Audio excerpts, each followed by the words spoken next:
Okay, we either all saw or heard about the Max Scherzer 20 strikeout event. For sure, right? He must have kept the ball down. He must have kept the fastball on the outside part of the plate. The movement must have been up for sure. The spin rates, they must have been higher. And he absolutely had to have created that great downhill plane, right? Well, Max Scherzer is a pretty tall guy, and he has a release point that actually allows him to throw the ball straighter. And when he throws it at the top part of the strike zone, it actually has a little bit of an up at the beginning. But the biggest difference that happened on that night was that he lived on this side of the strike zone, the red side, the plus side, the fact that every single pitch on this side is gaining effective velocity. And when you do that, 96 turns into 102. I wish we had a side view so that we could see how late that is, but he's very late. And he's arguably the best right-handed hitter in the game, and maybe he's in the conversation for one of the best right-handed hitters of all time. The point being is that location is crucial.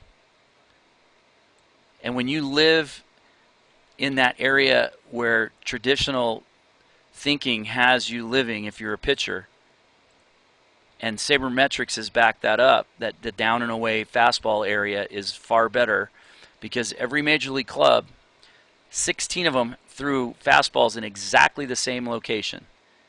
13% up and in strikes, 21% down and away. That's the breakdown. Magic breakdown. 13 and 21. 16 clubs threw exactly that same amount.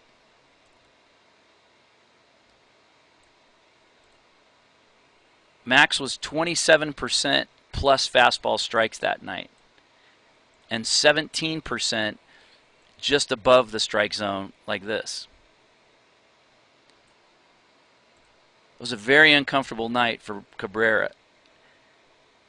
Now, this is a little bit of success, and this is a downside to pitching inside. You're going to give up some fisted 50-mile-an-hour exit velocity singles. But most of those singles are going to turn into ugly little outs. I'm going to take my chances, and if push comes to shove, and I give up 3 knocks, like in this case, he gave up 3 knocks to him. If they're on the inside part of the plate and he's producing 50-mile-an-hour exit speeds, I'm okay with that. I'm going to take my chances on that. But what you saw this night, this was the only other downside to this concept, is that on occasion, guys are going to sell out and they're going to hit 900-foot bombs. This was not one of those. This one was pull your hands in, get just enough of it to barely get it out. And this was a 93-mile-an-hour fastball instead of the top out at 96. I'm not sure why he would choose to go in there at 93. But bottom line is he's. I don't want to take anything away from what he did here because he did his job. He hunted that pitch, and he was all over that. But that's the only way that happens. The only way that happens is if he 100% hunts that and commits to it. But that allows him not to hit those other pitches. He can no longer adjust to that. This is one of the things that happens.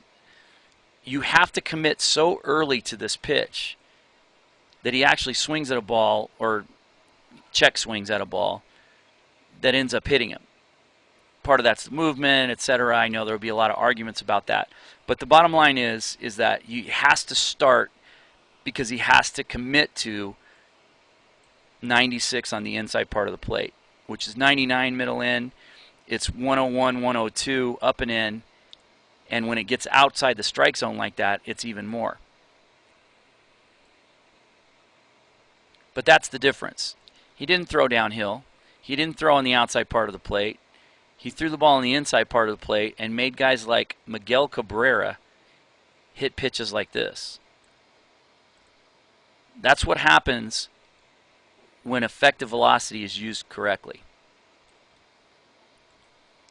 Now, if I'd have started off the conversation and said lefties hit 667 on his fastball and there were 2 home runs hit, Finishing it with, oh, by the way, he struck out 20 might not have been on everybody's mind. But make no mistake, the difference in this game, this outing versus the rest of his outings this year is effective velocity. He used his fastball much better, almost doubling how many fastballs he elevated. That does so many different things. Number one, forces them to respect 100 mile an hour plus. Number two, it creates a much bigger spread between that fastball and any other off-speed pitch that he throws. His fastball velocity was up. 94.7 was his average, and 94 was his average over the course of the year. So it was up just a tiny bit. But his changeup and curveball average speed were down that night, creating a natural spread that was a little bit bigger. But the real big difference is the effective spread. The fact that he used fastball on that side of the strike zone 37 times.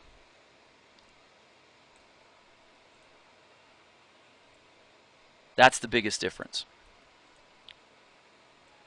The other big deal that happens as a result of throwing higher fastballs is now every pitch that he throws can hide off of that tunnel. He can throw a slider inside to the lefty, he can throw a changeup, and all three of those will come out of that same tunnel. So how do you throw 82% strikes to right-handed batters? You have to have a tunnel that looks like that. You have to have three pitches that you can pound the strike zone in. That's the difference between this outing and all the rest.